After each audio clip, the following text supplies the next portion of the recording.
Hello everyone, मैं वैभव शर्मा फिर से एक बार स्वागत करता हूं आपके अपने चैनल स्टडी फॉर डाउट में। तो जैसा कि हमने बात की थी chapter number 5 the fundamental unit of life के बारे में, इसके सेल के इंट्रोडक्शन पढ़ा, सेल के कैरेक्टरिस्टिक फीचर के बारे में पढ़ा था। तो अब हमारा सेल ऑर्गेनल्स भी हमने यहाँ पे डिस्कस किए थे कि कितने टाइप के सेल ऑर्गेनल्स होते हैं, उनके क्या क्या फंक्शन होते हैं। तो एक छोटा सा टॉपिक है जिसको हम यहाँ पर समझेंगे। वो छोटा सा टॉपिक है क्या? Cell division. तो सेल डिवीजन है क्या और सेल डिवीजन के कितने टाइप्स और इनका हमारी बॉडी में क्या फंक्शन है, ये सब हम इसमें समझेंगे। तो चलिए चलते हैं। Hello students, today we are going to discuss the process of cell division and the types of cell division in our body. इस वीडियो में हम जानेंगे कि सेल डिवीजन का प्रोसेस क्या होता है और उसके टाइप्स क्या होते हैं। सबसे पहले cell division. Cell division is the process by which a mature cell is divide and forms two new daughter cells। एक ऐसा प्रोसेस जिसमें एक सेल मैच्योर होने के बाद डिवाइड होता है और दो नई डॉटर सेल्स बनाता है, उसे क्या बोलते हैं? सेल डिवीजन कहते हैं।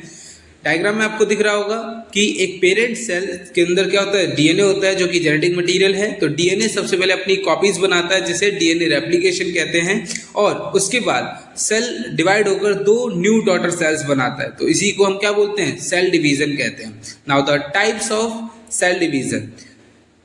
सेल डिवीजन के टाइप की बात करें तो हमारी बॉडी में सेल डिवीजन के दो टाइप होते हैं। Number 1 mitosis, number 2 meiosis. Mitosis is a cell division in which the number of chromosome remains same in each cell after the division। ठीक है, इसमें नंबर ऑफ जो क्रोमोसोम है वो क्या होंगे? सेम होंगे। किसमें? हर जितनी भी नई सेल्स बनेंगे उसके अंदर। डायग्राम में आप देख पा रहे होंगे कि एक सेल के अंदर एक क्रोमोसोम है जो सबसे पहले अपनी कॉपीज बनाता है और दो क्रोमोसोम बना लेता है। उसके बाद ये सेल डिवाइड होती है और डिवाइड होने के बाद दो न्यू डॉटर सेल्स बनाती है। तो इसी को माइटोसिस कहते हैं। ये जो सेल डिवीजन है ये हमारी बॉडी में कब होता है? जब भी ग्रोथ या डेवलपमेंट की बात आती है तो हमारी बॉडी में माइटोसिस होता है। इसके बाद सेकंड टाइप है मियोसिस।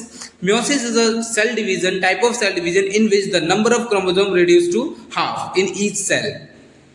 ठीक है, आधे हो जाएंगे। 46 होते हैं, 23 हो जाएंगे। एक सेल जिसके अंदर मान लीजिए आपको नंबर ऑफ क्रोमोसोम गिवन है, तो सबसे पहले क्या होगा? ये पेरेंट सेल डीएनए रेप्लिकेशन करके अपनी कॉपीज क्रिएट करेगी। और ध्यान रखना, meiosis is not a single cycle, it is 2 cycle process. ठीक है, तो सबसे पहले पेरेंट सेल के अंदर क्या हुआ? डीएनए रेप्लिकेशन हुआ। डीएनए रेप्लिकेशन का माइटोसिस फर्स्ट से एक सेल से 2 बनी और फिर मियोसिस सेकंड से 2 से 4 सेल बन गई। So this type of cell division occurs during the formation of gamete that takes place during sexual reproduction। Hey guys, करता हूं कि आपको ये कॉन्सेप्ट सेल डिवीजन और उसके टाइप्स और उसका हमारी बॉडी में फंक्शन समझ में आया होगा। अगर कोई भी आपको डाउट है जो आपको समझ में नहीं आया है तो वो हमें आप कमेंट सेक्शन में क्या कर सकते हैं? पूछ सकते हैं। इसके अलावा अगर आप हमारे चैनल पर नए हैं और आप इस चैप्टर के बाकी के कॉन्सेप्ट को समझना चाहते हैं तो उसके लिंक आपको डिस्क्रिप्शन बॉक्स में प्रोवाइड कराए गए हैं। तो वहां से आप क्या कर सकते हैं? हमारे पुराने जो वीडियो के लिंक है, पुराना जो कॉन्सेप्ट है वो भी क्या कर सकते हैं? एक बार से रिवाइज कर सकते हैं। तो और इंटरेस्टिंग टॉपिक के लिए हमारे साथ बने रहिए। धन्यवाद।